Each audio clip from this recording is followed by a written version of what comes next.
We are at the forefront of many innovative and exciting things developing in the world of senior living. With Tim Mallad, CEO of Forefront Living, as our guide, this show will shine a light on how older adults can embrace these changes to live active, happy, fulfilling, and thriving lives. Through discussions with senior living and hospice professionals, architects and designers, and people of all ages, will help today's seniors envision the art of the possible and take steps toward achieving the future of their dreams. Welcome to At the Forefront. Welcome to At the Forefront. I'm Tim Mallad, CEO of Forefront Living, and welcome to part two of a conversation we're having with Jane Seymour. Jane Seymour is an OBE recipient, actor, producer, author, advocate, philanthropist, and all-around good friend. So, Jane, welcome back. Thank you. Jane, as we were talking in our earlier podcast, we talked a lot about a character that you played that was suffering from Alzheimer's disease. However, in general, I would say our culture is obsessed with youth.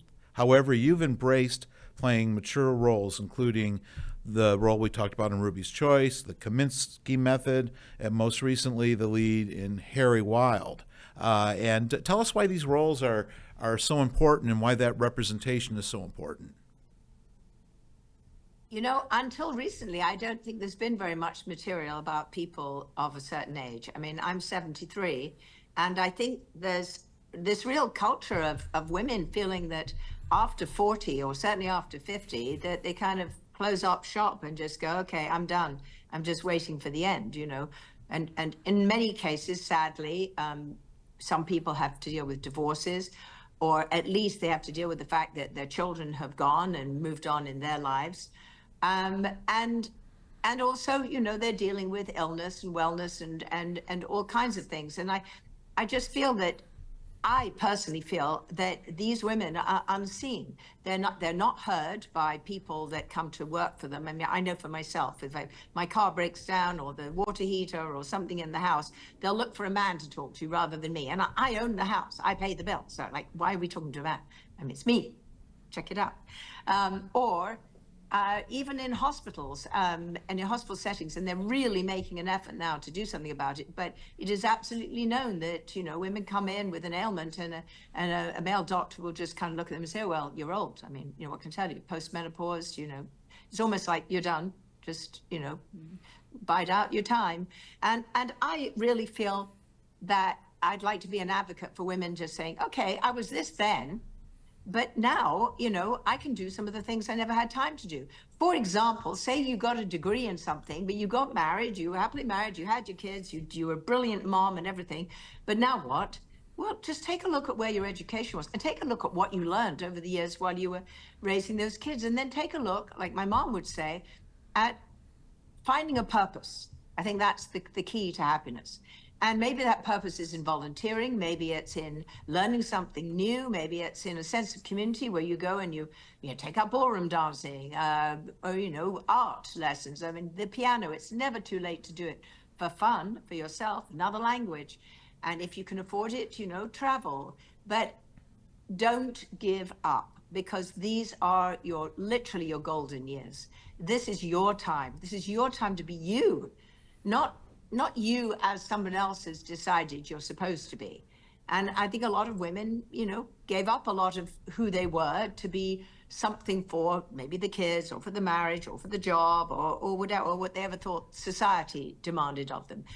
But it's a very precious run we have with life. And I think if you can live in the moment, live in the now, yesterday is done. It's so done. Do not hang on to yesterday, unless you've got some really good memories, in which case you can pull them up with the scrapbook and say, oh, do you remember when?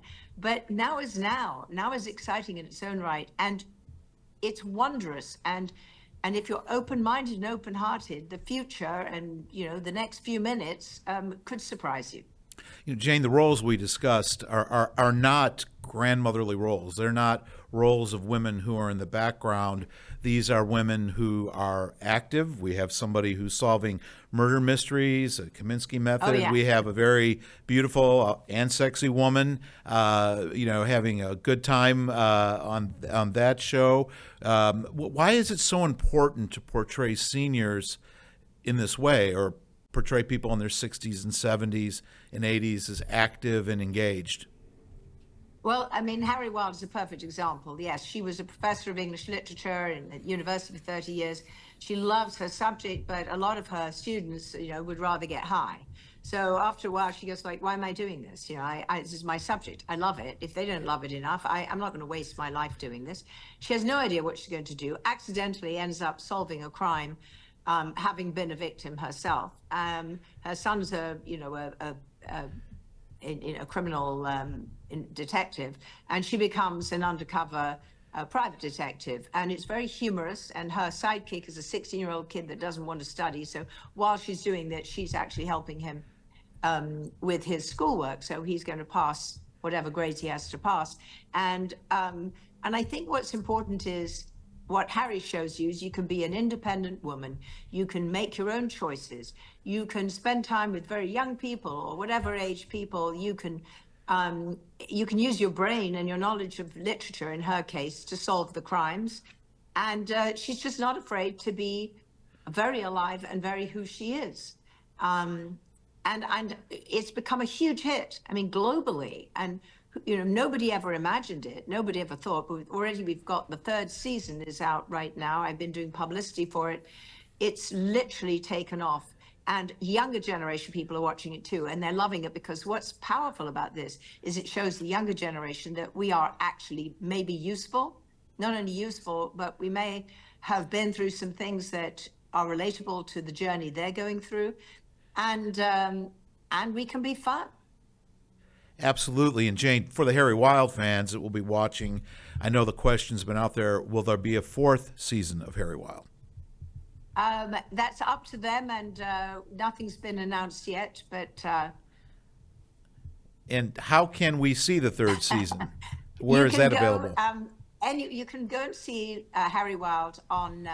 If you go to Amazon Prime, you can find it anywhere, on Hulu and all kinds of different places. But if you go to Acorn, or you subscribe to Acorn, apparently it's $7.99, which is, I think, the cost of something exotic at Starbucks, and you have an entire month of the best television that's out there globally, including Harry Wilde. So I can tell you right now, you won't be disappointed. You'll love Harry, but you'll also find some other extraordinary characters that you'd enjoy.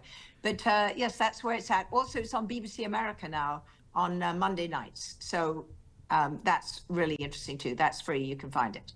Wonderful. Jane, what advice would you give to other women in terms of influencing positive change and attitudes towards aging?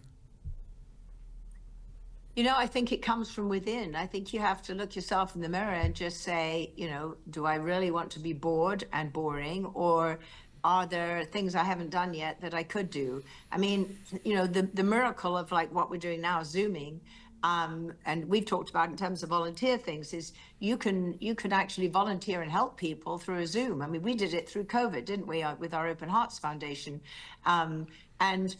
But I actually recommend being out there physically in life with other people, and see what you can do to volunteer. When you do something that you have a mutual interest in, you'll meet other people that are interesting to you, and you'll develop a community. And having a community of friends and people that you like doing things with. I mean, even finding someone to take, a long walk with, or, any form of exercise, or, maybe, God forbid, a book club. You might actually want to talk about things, or do art together, or design things, or, just join someone else when you're looking after the grandchildren, if you're lucky enough to have them, and make it be something you do together with someone else.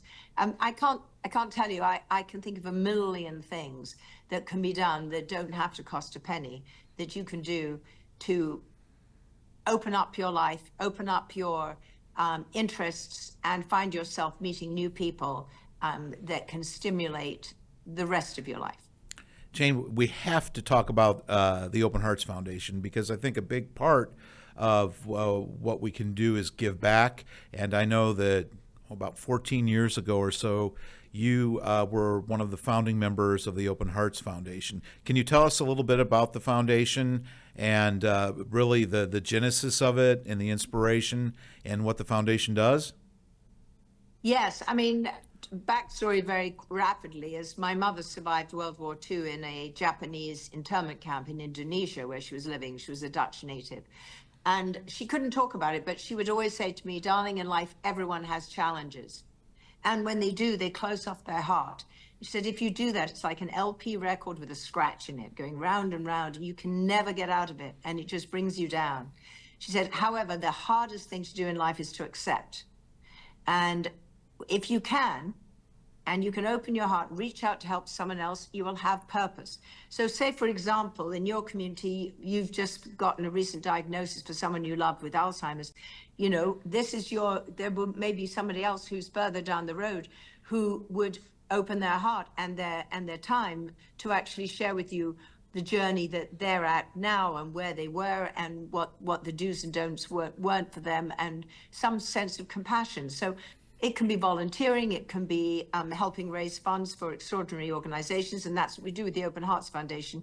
We find organizations, charities all over the country where usually what they have in common is the person who started it or the person who's doing it was involved with something that was a huge challenge, and while they were going through their journey, they realized there was an enormous need in their community. And so rather than sit down and go, well, they don't have that, we don't have this, they actually decided to go and do something about it. So as you know, we benefit and support a lot of different organizations, and they keep rotating, they keep being different ones. But the kind of things we were doing, especially through COVID, were battered women, women who had previously been incarcerated who were trying to find work, children of incarcerated adults, a lot of foster care situations, because that system is it needs a lot of help from the outside. And you know, our dream, as you know, and we've already started it, is to have a whole volunteering arm. So when people say, well, you know, the world's going up, you know, to hell in a handbasket, what can we do? We actually say, actually, there is something you can do. And why don't you do it and then post and let us know and share it so others can do the same thing. And so we're kind of building a community of people who are open-hearted and open-minded, who are finding ways to move the dial and help others, and in so doing, help themselves. Well, I'm fortunate enough to work with Jane as a board member on the Open Hearts Foundation. I can tell you it's a tremendous group of volunteer board members. The volunteerism aspect of Open Hearts is something that we can all participate in. As a board member, as a volunteer, I would say Open Hearts really came into its own during the pandemic, and we have members in this movement all over the world, and we've done just some remarkable things. So I encourage you to check out Open Hearts.